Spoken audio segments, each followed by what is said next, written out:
बच्चों, let's read this question. So this question says radiation pressure on any surface for a given intensity. Okay, A option ने बोला है is dependent on the wavelength of the light used.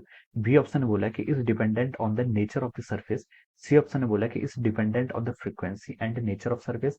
D option ने बोला है कि depends upon the nature of the source from which light is coming and on the nature of the surface on which it is falling. Okay, तो चलिए बच्चों, अब हम इस क्वेश्चन को स्टार्ट करते हैं.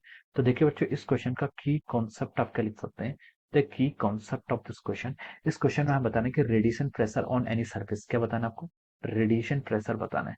सो we can write down that radiation pressure is the key concept of this question. Radiation pressure क्या होगा इस क्वेश्चन का? आपका की कॉन्सेप्ट हो जाएगा. ओके, तो देखिए बच्चों, इस क्वेश्चन को हम स्टार्ट करते हैं.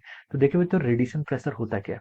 रेडिएशन प्रेशर होता है, देखिए अगर आपके पास कोई भी सरफेस है, मान लीजिए कोई आपके पास सरफेस है. ओके, इस सरफेस के पास आपकी कोई ईएम वेव क्या कर रही है? स्ट्राइक कर रही है. ईएम वेव क्या कर रही है? स्ट्राइक कर रही है. ओके, ईएम वेव अगर आपके इस पर क्या करती है? स्ट्राइक करती है. ओके, तो देखिए ईएम वेव के पास क्या होती है? एनर्जी होती है. ईएम वेव के पास क्या होती है? कुछ एनर्जी होती है. तो एनर्जी होती है तो हम बोल सकते हैं इसके पास कुछ पावर होगी. ओके, पावर से हम बोल सकते हैं, देखिए ये क्या लगाएगी? कोई फोर्स लगाती है. क्या होगी? पावर होगी तो हम बोल सकते हैं फोर्स लगाएगी. ओके, तो जो आपका रेडिएशन प्रेशर क्या लगाती है? जो हमारे जैसे हम डे लाइट में बाहर घूमते हैं तो हमारे देखिए आसपास बहुत सारे रेडिएशन है जो हम पर क्या करते हैं? इफेक्ट करते हैं. ओके, लेकिन इन रेडिएशन का इफेक्ट क्या होता है? काफी स्मॉल होता है. ओके, तो ये क्या होते हैं? आपके कोई आपके उसमें चेंजेस नहीं ला पाते हैं. ओके, इन जो आपके प्रेशर लगता है या फिर फोर्स लगता है, इसके कारण हमारे डेली एक्टिविटीज पर कोई चेंज नहीं होता है. ओके, लेकिन रेडिएशन के कारण कोई ना कोई प्रेशर लगता है. ओके, तो देखिए हम इसको कैसे डिफाइन करेंगे. ओके, तो देखिए इसको हम डिफाइन ऐसे कर सकते हैं. देखिए जो आपकी पावर इंसिडेंट हो रही है, जो आपकी क्या हो रही है?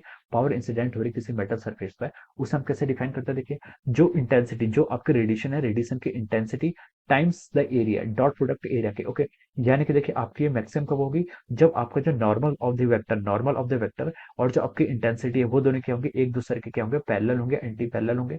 तब हम बोल सकते हैं जो आपका क्या होगा, जो आपका पावर इंसिडेंट होगी वो क्या होगी? आपकी मैक्सिमम होगी. इसको हम P equal to I A cos theta से लिख सकते हैं. ओके, तो देखिए बच्चों, अब हम यहाँ पर रेडिएशन प्रेशर को हम यहाँ पर पहले देख लेते हैं. रेडिएशन प्रेशर होता क्या है? रेडिएशन प्रेशर देखिए आपका क्या होता है? रेडिएशन प्रेशर को हम डिफाइन करने से पहले ये देखते हैं कि जो आपका फोर्स होगा, फोर्स हम यहाँ पर से डिफाइन करेंगे. ओके, तो देखिए बच्चे, जो हम फोर्स डिफाइन करते हैं, फोर्स क्या होता है? फोर्स होता है आपका rate of change of momentum with respect to the time. हम इसको ऐसे डिफाइन करते हैं. Okay, rate of change of momentum, momentum देखिए कितना होगा?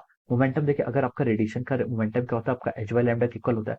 या अगर मान लीजिए यहाँ पर आपके बहुत टाइप के केसेस पड़ जाते हैं. ओके, केसेस मतलब देखिए आपका रेडी आपका ये जो आपका रेडिएशन स्ट्राइक कर रहा है, ये आपका ऑब्लिक ऑब्लिक इंसिडेंस है या फिर किस टाइप का इंसिडेंस है. उसके बाद आपकी सरफेस कैसे ऑब्जर्विंग है, रिफ्लेक्टिंग है. हम इन जनरल केस मान के चल रहे हैं. मान लीजिए आपका चेंज इन मोमेंटम जो हो रहा है वो आपका क्या, देखिए मोमेंटम क्या होता है? H by lambda.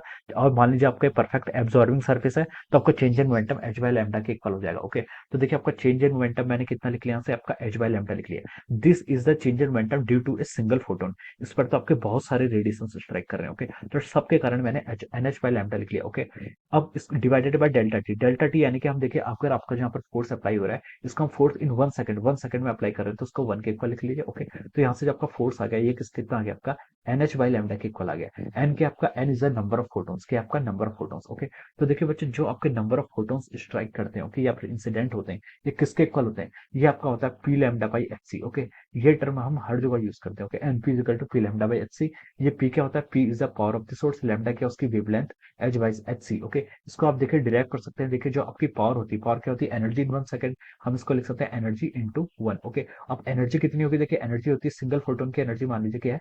H C by lambda. आपके पास टोटल एन है तो आप N number of photon strike कर रहे हैं तो N H C by lambda. Okay, तो देखिए यहाँ से मैं एन को क्या लिख सकता हूँ? P lambda by H C. मैंने यहाँ पर डायरेक्ट इसको यहाँ पर यूज कर लिया. ओके, तो देखिए बच्चों, अब मैं यहाँ पर क्या लिख लेता हूँ? फोर्स को लिख लेते हैं. एन की जगह हमने क्या पुट कर दिया? P lambda divided by H C into of our H by lambda. Okay, मैंने इसको यहाँ पर से इस तरीके से लिख लिया. This is our radiation force. ये अभी तक फोर्स है, ठीक है, ये अभी तक क्या है? आपका फोर्स है. ओके, अब देखिए बच्चों, अब हम इसको कैसे डिफाइन कर सकते हैं? देखिए लैम्डा से आपका लैम्डा कैंसिल, एच से आपका एच कैंसिल, तो आपका फोर्स कितना आ गया? फोर्स आपका यहाँ से आ गया पी बाई सी के equal. Okay, this will be the radiation force. ये आपका रेडिएशन फोर्स आ गया. लेकिन हमें तो रेडिएशन प्रेशर फाइंड आउट करना है. प्रेशर क्या होगा? देखिए प्रेशर को मैं पी से डिनोट कर रहा हूँ. ओके, प्रेशर को हम कैसे लिख सकते हैं? आपका प्रेशर होगा आपका फोर्स बाई एरिया. कैसे डिफाइन कर सकते हैं? आपका force by area. Okay, force. अब देखिए आपका यहाँ से फोर्स, फोर्स कितना आपका? P by C. फोर्स कितना आपका यहाँ से? पी बाई सी के इक्वल है. हमने इसको क्या लिख लिया? आपका ये आपका देखिए दिस टर्म इज ये आपका प्रेशर के करस्पॉन्डिंग. ओके, यहाँ पर मैं लिख लेता हूँ ये आपका प्रेशर है. This is our pressure. Okay, अब यहाँ से आपका फोर्स किसके इक्वल हो गया, आपका P बाई सी के इक्वल हो गया। ओके, ये P क्या है, P आपकी पावर है। पावर को आप कैसे डिफाइन कर सकते हैं, देखिए आई ए कॉस थीटा। यहाँ से अगर मैं इसको रिप्लेस कर दूं तो आपका मान लीजिए नॉर्मल इंसिडेंस है। यहाँ पर मैं दो अजम्पशन ले रहा हूँ, पहले तो आपका ये नॉर्मल इंसिडेंस है और दूसरा मैं ले रहा हूँ ये आपका एब्जॉर्प्शन है। ओके, तो देखिए P को हम क्या लिख सकते हैं यहाँ से, आई ए बाई सी। ओके, तो ये आपका पावर आ गया, किसके किस में आ गया आपका, ये आपका नॉर्मल इंसिडेंस हो रहा है और आपका हमने सरफेस कैसा एज्यूम किया है, सरफेस आपका क्या है, परफेक्टली एब्जॉर्बिंग सरफेस है। ओके, अगर आप इसको डिफरेंट भी लेंगे तो देखिए डिपेंडेंसी आपकी यही रहती है, बस न्यूमेरिकल फैक्टर आपका चेंज हो जाता है। कहीं पर आपका टू आई ए बाई सी हो जाएगा अगर आपका रिफ्लेक्टिंग होगी, अगर आपकी एब्जॉर्बिंग होगी तो आई ए बाई सी होगा, अगर आपकी दोनों टाइप के होंगे तो फिर यहाँ पर आपके N A into N R से आप यहाँ पर मल्टीप्लाई कर लेते हैं। ओके, लेकिन जो डिपेंडेंसी रहती है, डिपेंडेंसी आपकी ऐसी रहेगी। क्वेश्चन में हमें सिर्फ डिपेंडेंसी पूछा गया। ओके, तो हम बोल सकते हैं जो आपकी प्रेशर है, रेडिएशन प्रेशर है, वो किस पर डिपेंड कर रहा है आपका, देखिए रेडिएशन प्रेशर आपका ये आपका आई ए, यहाँ पर आपका सी भी होगा। Okay, force is equal to, देखिए क्या होता है आपके यहाँ से आपने यहाँ से क्या लिख लिया, ये आपका फोर्स को हमने यहाँ से क्या लिख लिया था, फोर्स को हमने लिखा था P बाई सी। ओके, यहाँ से हमने इसको कैलकुलेट कर लिया था। P को अगेन हमने क्या लिखा से आई ए डिवाइड बाई ए सी, ए से आपका ए कैंसिल हो जाएगा तो ये आपका आई बाई सी के इक्वल आ गया। ओके, तो हमारा रेडिएशन प्रेशर कितना आ गया यहाँ पर आपका आई बाई सी के इक्वल आ गया है। Okay, this is our radiation pressure. Okay, I क्या आपका देखिए किस पर डिपेंड कर रहा है, आई क्या आपका इंटेंसिटी, किसकी इंटेंसिटी, जो आपका सोर्स है। ओके, सी क्या आपकी स्पीड ऑफ लाइट। ओके, हम इसको यहाँ पर से ऐसे डिफाइन कर सकते हैं। अब ऑप्शन की तरफ मूव करते हैं, ऑप्शन में देखिए ऑप्शन ए में देखते हैं, ऑप्शन ए की तरफ मूव करते हैं। इसमें लिखा है कि जो आपका रेडिएशन प्रेशर है it is dependent upon the wavelength of the light use. Okay, तो ये तो बिल्कुल रॉन्ग हो गया, वेवलेंथ का तो यहाँ पर एक्सप्रेशन ही नहीं है, तो ये टर्म आपकी रॉन्ग होगी। ओके, बी ऑप्शन में मूव करते हैं। बी ऑप्शन में लिखा है कि it is dependent on the nature of the surface. Okay, खाली इतना लिखा कि it is dependent upon the nature of the surface. Okay, तो देखिए नेचर ऑफ द सर्फेस पर देखिए जो आपकी इंटेंसिटी है, इंटेंसिटी कहाँ से आ रही है, आपकी सोर्स की। ओके, तो सोर्स की नेचर ऑफ द सर्फेस पर क्या कर सकते हैं, डिपेंड कर सकती है। ओके, तो बी ऑप्शन इसका करेक्ट हो सकता है। चलिए पहले हम बाकी ऑप्शन में मूव कर लेते हैं। सी ऑप्शन में लिखा है कि it is dependent of the frequency and nature of surface.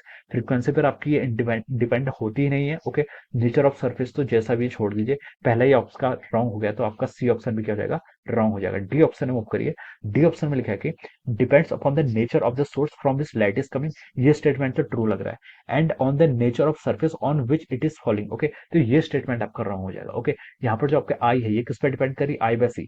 आई तो देखिए आपका किस पर डिपेंड करता है, जो आपका प्रेशर है ये आपका क्या है, ये आपकी इंटेंसिटी है, किसकी, जो आपका सोर्स है। ओके, तो नेचर ऑफ सर्फेस जिस पर फॉल कर रहा है इसके नेचर पर डिपेंड नहीं कर रहा। ओके, तो हम बोल सकते हैं डी ऑप्शन रॉन्ग हो गया। ओके, तो यहाँ से जो आपका सबसे बेस्ट पॉसिबल आंसर आ रहा है वो क्या आ रहा है आपका, ऑप्शन बी आ रहा है। क्या आ रहा है आपका, option B, it is dependent upon the nature of the surface. किसका nature of the surface, source का, जहां से आपकी रेडिएशन क्या हो रहा है आपका, इंसिडेंट हो रहा है। ओके, सॉरी रेडिएशन क्या हो रहा है, जहां से आपका एमिट हो रहा है। ओके, तो हम बोल सकते हैं इसके करस्पॉन्डिंग जो बेस्ट पॉसिबल आंसर है वो आंसर क्या होगा आपका, ऑप्शन बी हो जाएगा। Okay, so we can say that option B will be the correct answer of this question. इस क्वेश्चन का जो आपका करेक्ट आंसर हो जाएगा वो क्या जाएगा, option B is correct answer of this question. Okay, so I hope you all understood this concept. All the best and thank you so much.